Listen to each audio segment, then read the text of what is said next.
Tweety V said, loving your channel. I'm so glad Funky inspired you to give it a chance. Yes, he did. Tweety, you're right. Who are your celebrity crushes, male and female, and what made you get into brand strategy? I know you have a lot of jobs. Okay. What did you want to be when you were growing up? What is something you would love to do career wise and you've never done?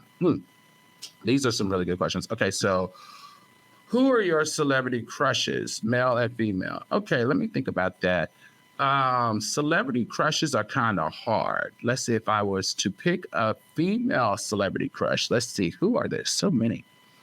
Um, mm, Celebrity female crush. Who am I crushing on these days? Celebrity female crush. I'm gonna come back to that. Celebrity male crush. Hmm. Let me tell you.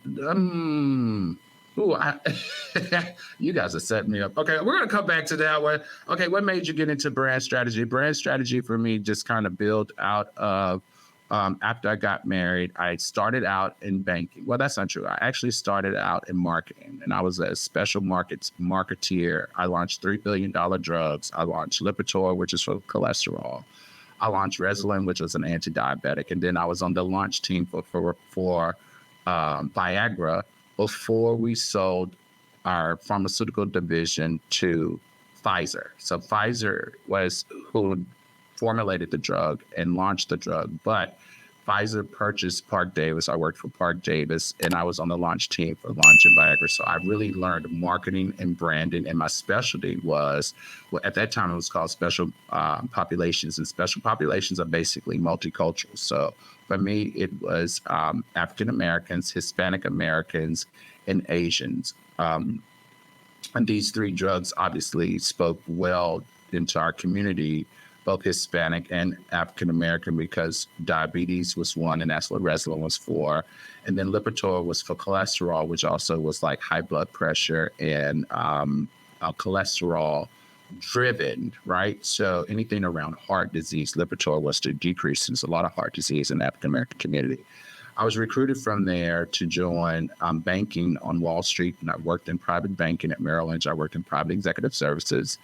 And I had, my specialty was celebrity clients. I managed a lot of celebrity clients. And I've talked about this before, you know, from Floyd Mayweather to Little Bow Wow to who else we had at Merrill? We had Giselle Bundchen. We had Connor, the tennis player. I always just had so many, on and on and on. So, and then after that, I married into entertainment. And after entertainment, I kind of transitioned out and started managing my ex-wife. And when I started managing my ex-wife, I started pulling on my banking for, you know, understanding how to manage her business management side. And then on the talent side, I went back to my marketing experience and started managing her on the marketing experience. We married the two, and that's how I started doing brand management. So after people saw the movement that I had with her, how I transitioned her, how I rebranded her, you know, from going 300 pounds to like a 140-pound person in entertainment, they started reaching out. Other people wanted me to help them with branding as well. What did you want to be when you grew up? I always, from a very young age, you can ask my family. You guys can think I'm crazy, but I'm not. I always wanted to be a private banker. I always wanted to be a private banker. I wanted to be a private banker back in the day when we were allowed to watch television. One show that came on in the hours that we were allowed to watch television was the Beverly Hillbillies. And it's so interesting because it was here in Hollywood, Beverly Hills, here in California, that the show was filmed. And the guy that I liked the most on that show was the banker because he handled all the money and he kept the rich wealthy. And that's what I ended up wanting to be. And guess what? That's what I ended up being for 10 years and loved every second of it. My passion was making sure to make people wealthier, and also those who were wealthy, making them maintain it and also transition and pass it down to the next generation. All right.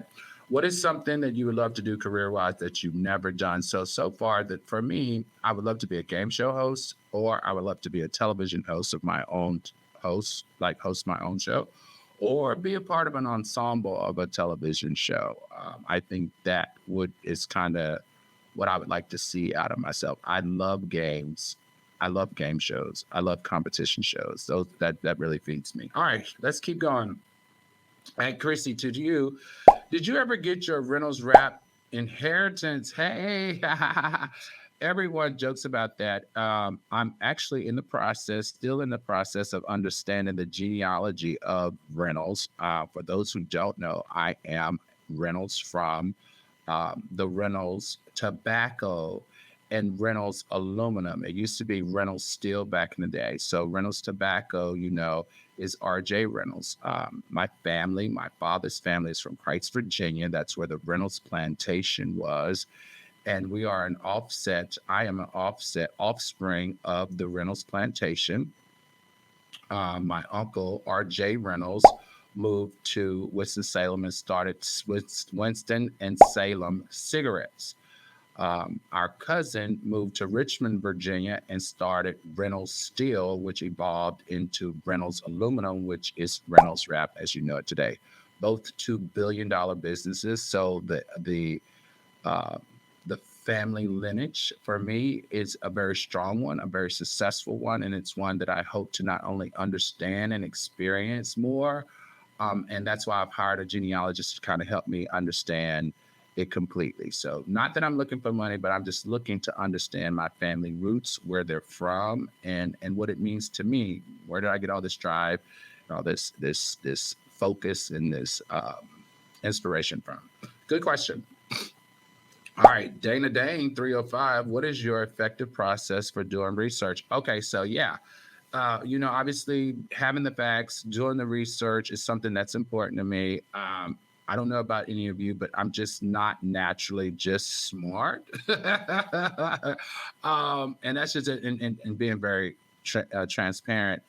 I am super intuitive and super, I have like a and what is the word I'm looking for? I'm intuitive and I am very introspective. And it doesn't take me long to read people and read situations. I think that's what makes me a great strategist to go in and out of different companies around the world, around the country. But when it comes to research, there are a layer of things that I do. For legal stuff, I do Westlaw. I also do LexisNexis.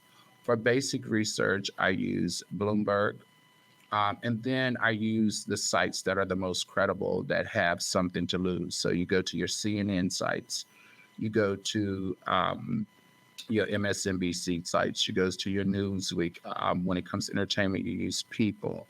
You use research that's already been vetted, and then you just cross-reference it with articles. When it comes to research on like statistics and numbers and facts like that, you try to find as many articles that have been written, research articles that have been written, and that's kind of how I go about research and everything. I don't rely just on what they say on the blogs, and because usually there's a lot of undercurrent that's not real or not true. For me, I always want to be the person that gives you the facts, or at least the truth. Okay, let's keep going. At Channy Girl Chantel G5895. Congrats, Al. I love this for you. I'm really enjoying your channel. Any chance you and if I could get together for a video live? I answered that. Yes, let's hope so. All right, here we go.